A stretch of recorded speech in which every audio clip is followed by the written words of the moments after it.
The Civil Rights Movement, 1950s to 1960s. If you enjoy calm storytelling, please subscribe and like the video to help this channel grow. Picture an ordinary American morning in the early 1950s. A city bus hisses to a stop. A lunch counter opens its doors. A school bell rings. On the surface, life is predictable. Beneath it, rules are rigid and unequal. Across much of the South, and in quieter, patterned ways across the North and West, segregation divides water fountains, neighborhoods, classrooms, and voting booths. The law calls it separate but equal. In practice, the separation is enforced, and the equality is missing. Segregation is kept in place by law and custom, by sheriff's badges and posted signs, by mortgage lines drawn in red pencil that keep families from buying homes in certain neighborhoods, and by literacy tests that can fail an applicant for the curl of a letter. In many towns, a black rider pays a fare at the front of a bus, is told to re-enter through the back, then watches the driver close the doors and pull away. Yet pressure is building. Black veterans return from World War II and Korea with sharpened expectations of citizenship. Black newspapers and radio knit communities together. Television, still new, is about to carry pictures no one can argue with. The first shots of this documentary belong to the courts. In May 1954, the Supreme Court issues a unanimous decision in Brown v. Board of Education. Combining cases from Kansas, South Carolina, Virginia, Delaware, and the District of Columbia, the court says plainly that segregated public schools are inherently unequal and violate the 14th Amendment. Separate educational facilities are inherently unequal, Chief Justice Earl Warren writes. The language is careful, but the meaning is direct. The legal cornerstone of Jim Crow is cracked.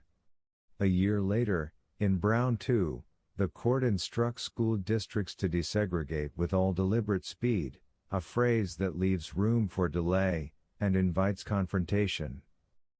Resistance comes fast and hard.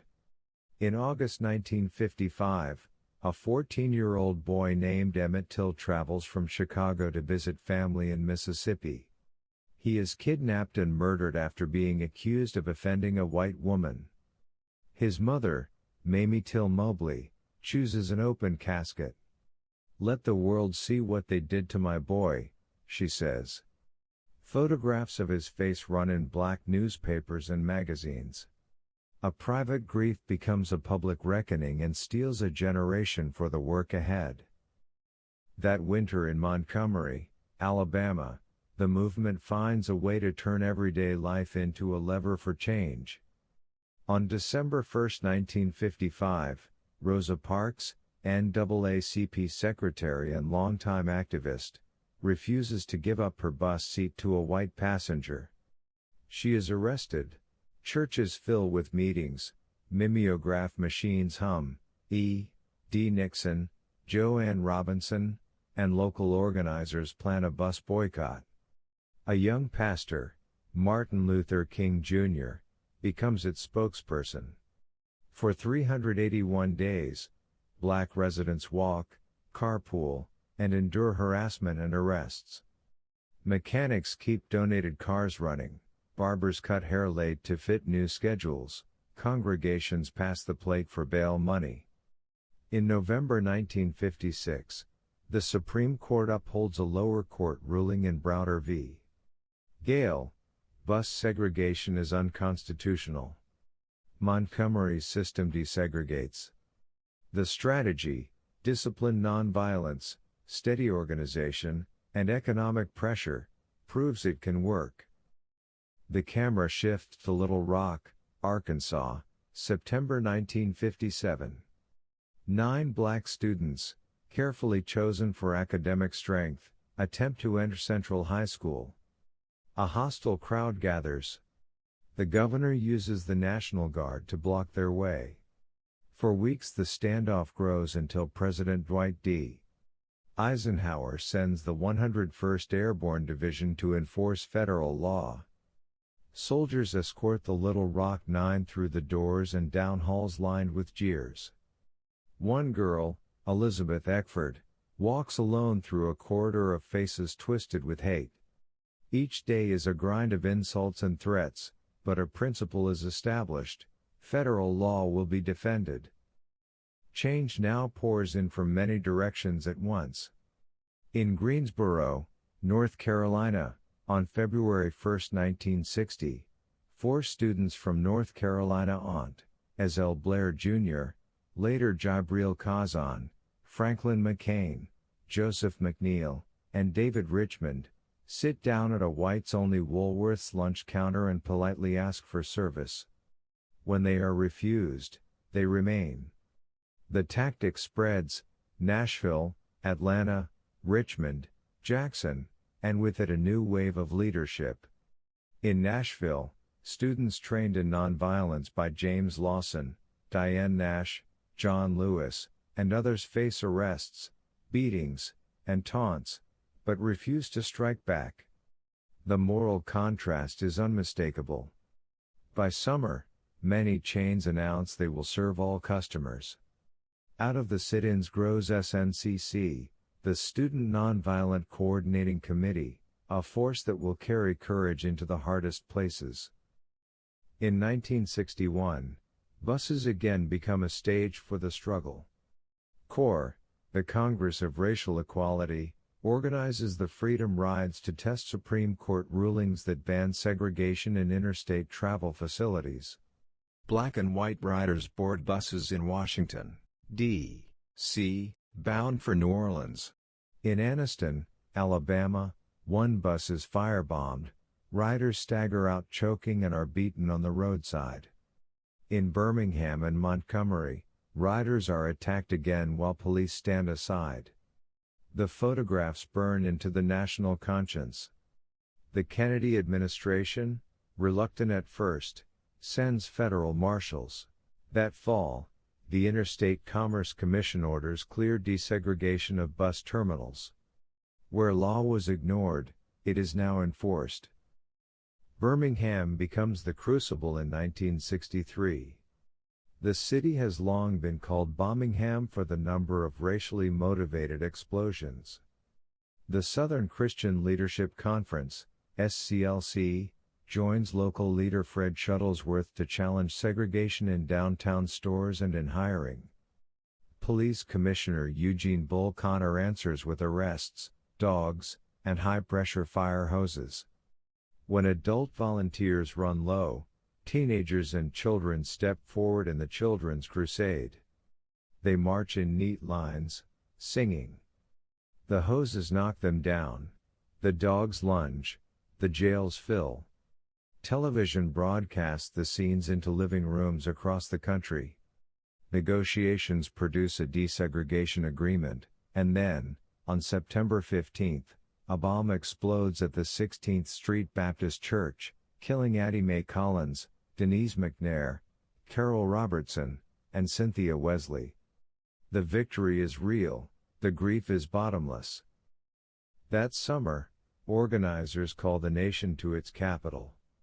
On August 28, 1963, the March on Washington for Jobs and Freedom brings 250,000 people to the Lincoln Memorial. The logistics are immense: sound systems, food, first aid, trains, buses, coordinated by Bayard Rustin and A. Philip Randolph. Speakers demand comprehensive civil rights legislation, a higher minimum wage, and fair employment. Gospel singers lift voices, unions and church groups stand shoulder to shoulder. Martin Luther King Jr. closes with words that would echo for generations: a dream rooted in the American promise, a vision of justice that sounds like a hymn and an argument at once.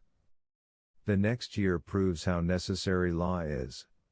In Mississippi, where black citizens are a local majority but fewer than 10% are registered to vote, SNCC, CORE, the NAACP, and local leaders organize Freedom Summer. Volunteers teach in freedom schools, canvass door to door, and support a bold experiment in democracy, the Mississippi Freedom Democratic Party, MFDP, to challenge the state's whites-only delegation at the Democratic National Convention.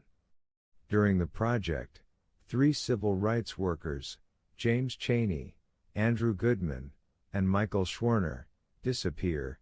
Their bodies are later found in an earthen dam. The MFDP does not win full seating that year, but it exposes the nation to the machinery of exclusion and forces reforms for future conventions. Meanwhile, Congress takes up the most sweeping civil rights bill in decades. After the longest Senate filibuster in history to that point, lawmakers passed the Civil Rights Act of 1964. Title II desegregates hotels, restaurants, and theaters. Title V ties federal funds to non-discrimination. Title VII bans employment discrimination and creates the Equal Employment Opportunity Commission, EEOC. On July 2, President Lyndon B. Johnson signs the bill, handing the pens to activists who spent years creating the conditions for it. Yet one right, the vote, remains blocked in many counties. Attention turns to Selma, Alabama, where local leaders and SNCC have struggled for years against hostile registrars and sheriffs. SCLC joins them. On March 7, 1965, some 600 marchers step onto the Edmund Pettus Bridge intending to walk to the state capitol. On the far side, troopers attack with clubs and gas. The day becomes known as Bloody Sunday. Cameras capture the violence. The nation watches. 2 days later, marchers return in a symbolic attempt called Turnaround Tuesday. Later that month, under federal court order and with federal protection, thousands walk the 54 miles to Montgomery, where King speaks beneath the Capitol dome. How long? Not long. In August 1965, Congress passes the Voting Rights Act. It bans literacy tests and empowers federal examiners to register voters in places with long records of suppression. It requires certain jurisdictions to obtain federal preclearance before changing voting laws. Registration soars in the Deep South. Black citizens begin electing sheriffs, mayors, and members of state legislatures and Congress. The ballot joins the bus seat and the lunch stool as a place transformed. Even as laws change, deeper injustices surface. In northern and western cities, discriminatory housing, job barriers, and tense relations with police kindle unrest. Watts erupts in 1965, Newark and Detroit follow in 1967. Many residents describe the events as rebellions against daily mistreatment, others see only smoke and broken glass. President Johnson establishes the Kerner Commission, which concludes in 1968 that the country is moving toward 2 societies, one black, one white, separate and unequal, and calls for massive investment in housing, schools, and jobs. Debate within the movement sharpens. Stokely Carmichael, later Kwame Ture, popularizes the phrase Black Power, calling for pride, community control, and self-determination. In Oakland, Huey P. Newton and Bobby Seale found the Black Panther Party, which monitors police conduct and organizes community programs like free breakfasts and health clinics. Some Americans view these groups chiefly through confrontation, others see them as responses to problems the law has not fixed. The legal landscape keeps moving. In 1966, the Supreme Court rules in Miranda v. Arizona that suspects must be told their rights, strengthening fair procedure. In 1967, Loving v. Virginia strikes down bans on interracial marriage, affirming that the freedom to marry is a basic civil right. In 1968, Congress passes the Fair Housing Act, aimed at ending discrimination in the sale and rental of homes, It becomes law in the days after King's death. For the map of the movement is also a map of loss. In 1963, Medgar Evers is murdered in his driveway. In February 1965, Malcolm X, who after a pilgrimage to Mecca spoke in a broader key of human solidarity, is assassinated in New York.